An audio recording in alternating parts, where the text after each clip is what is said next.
విభజిత తెలంగాణలో వరుసగా 3 సార్లు ఎమ్మెల్యేగా గెలిచినటువంటి ఏకైక వ్యక్తి రాజాసింగ్ భారతీయ జనతా పార్టీ తరఫున 2014లో గెలిచారు.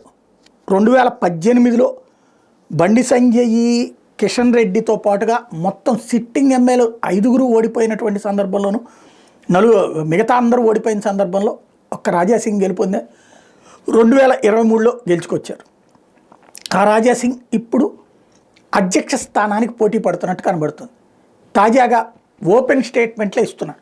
ఓ పక్కన బండి సంజయ్ వచ్చేటప్పుడు నాకు కేంద్ర మంత్రి పదవి ఇచ్చారు, నేనేమి రాష్ట్ర అధ్యక్ష పదవి ఆశించట్లేదు, అది ప్రభుత్వం ఇదే కేంద్రం ఏ నిర్ణయం తీసుకుంటే అదే అధిష్టానం అన్నటువంటి చెప్పుకొస్తున్నారు.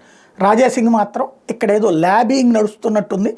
రాష్ట్ర స్థాయిలో ల్యాబీల ద్వారా అంటే రాష్ట్ర స్థాయి నేతలందరూ కలిసి ఒక నాయకుడిని ఫైనల్ చేసేటటువంటి కాన్సెప్ట్ కుదరదు, వద్దు, అది అధినాయకత్వమే డిసైడ్ చేయాలి, అది కూడా పార్టీ కోసం ధర్మం కోసం లాయల్గా పనిచేసే వాళ్ళకి ఇవ్వాలి అంటున్నాడు. అంటే దాని అర్థం తనకి ఇవ్వమని చెప్పి స్పష్టంగా కనబడుతుంది.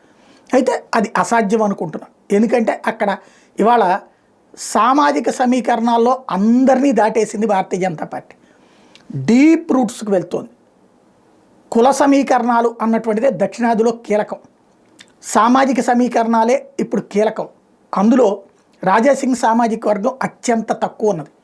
అట్ ద సేమ్ టైం మంచి సిన్సియర్ కార్యకర్తే. కానీ ఎంత సిన్సియర్, ఇప్పుడు మురళీధర్ రావు మంచి సిన్సియర్ కార్యకర్తే, అద్భుతంగా తన జేబుల్లో డబ్బులు ఖర్చు పెడతాడు. కానీ ఏంటి ప్రాబ్లం అంటే అతని సామాజిక వర్గానికి ఉన్నటువంటి బలం, ఆ సామాజిక వర్గానికి ఒకళ్ళు ఉండటం. ఇక్కడ ఈ సామాజిక వర్గానికి ఎవరు లేరు. At the same time KCR సామాజిక వర్గాన్ని పక్కన పెడితే రెడ్డి సామాజిక వర్గానికి ఇవ్వాలా, కాపు సామాజిక వర్గానికి ఇవ్వాలా, బీసీ సామాజిక వర్గానికి ఇవ్వాలి.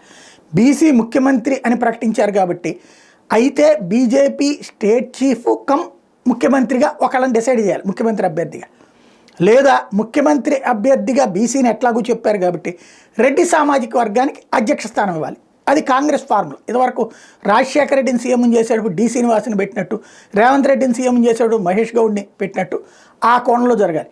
రెడ్డికి సంబంధించినటువంటి వాళ్ళని కనుక అధ్యక్ష స్థానం ఇచ్చారంటే బీసీ ముఖ్యమంత్రి అనేది ఆల్రెడీ అనౌన్స్ చేశారు. అయితే రెడ్డికి ఇస్తారా, కాపుకి ఇస్తారా, ఇది తెలియాలి. దాన్ని బట్టి రాజకీయం మారుతుంది.